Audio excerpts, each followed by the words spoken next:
दोनों चीजों को साधा है।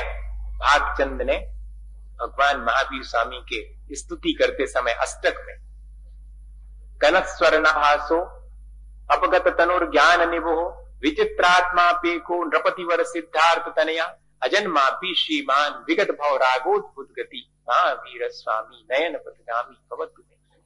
विचार करता हूं, बाहर देखता हूं तो कनस्वर्णाभासो अपि, बाहर में तो आप सोने जैसी आभा वाले देह को धारण करने वाले, लेकिन कनस्वर्णाभासो अपगत तनुर, लेकिन आप तो शरीर से रहित हैं।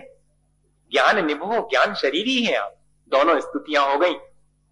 एक में कह रहे हैं कि बाहर जब देखता हूं तो सोने की आभा वाली देह, ये भी स्तुति उतनी ही सच्ची है जितनी कि ये कहना कि वे शरीर से रहते हैं और ज्ञान शरीरी।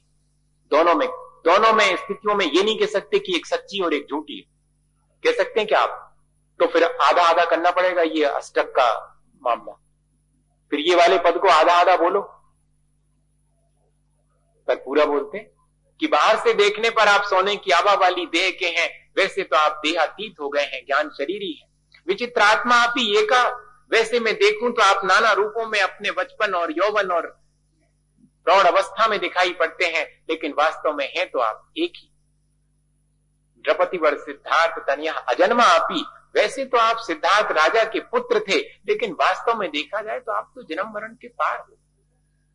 भगवान महावीर स्वामी की स्तुति करते हुए कह रहे हैं कि आप सिद्धार्थ राजा के पुत्र हैं।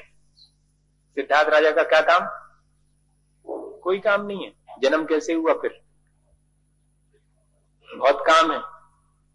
तो उनके साथ ये भी बताना पड़ेगा भगवान महावीर स्वामी की स्तुति करते थे कि आप सिद्धार्थ राजा के पुत्र हैं, लेकिन इतने ही नहीं है, आप इससे भी एक कदम आगे हैं। आप अजन्मा, आप जन्म मरण से पार हो गए हैं। और कहते श्रीमान अत्यंत वैभव से संपन्न है, समो शरण की बाह्य लक्ष्मी चारों तरफ फैली, लेकिन फिर भी विगत रागा, लेकिन आप उस तमाम वैभव के बीच सिंहासन पर 4 अंगुल ऊपर अलिप्त शोभायमान हो रहे हैं। ये है आपकी वास्तविकता, अद्भुत गति।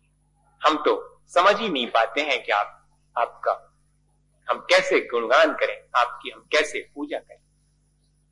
ये है निश्चय पूजा और व्यवहार पूजा, दोनों में एक समन्वय। ये है द्रव पूजा और भाव पूजा का समन्वय।